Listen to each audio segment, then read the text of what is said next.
Hey guys, Chlorine King here, just here at a client's pool, and the salt panel is not working at this moment, so we're going to take the panel apart and see what the condition of the fuse is. So the first thing you want to do is get this cover off, and there you got 4 screws. You got one there, one up here, and one over here. So let's go ahead and get that removed. So now that we got the panel open, the fuse is located right here, and you can actually see, I don't know if you can make out, but it's actually burnt. You can see the burned glass there. So we're gonna go ahead and replace this and see if that gets this panel back up and working.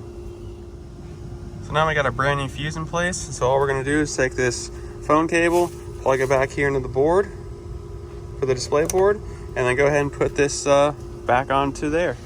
All right guys, so the system is back up and running. So that is how you change the fuse in the AutoPilot salt system. So stay tuned for more videos, like and subscribe as always, and have a great day. Check out my friend Robert's YouTube channel, Clean Pool and Spa. Full of great information will surely help you take care of your pool. Link is below in the description.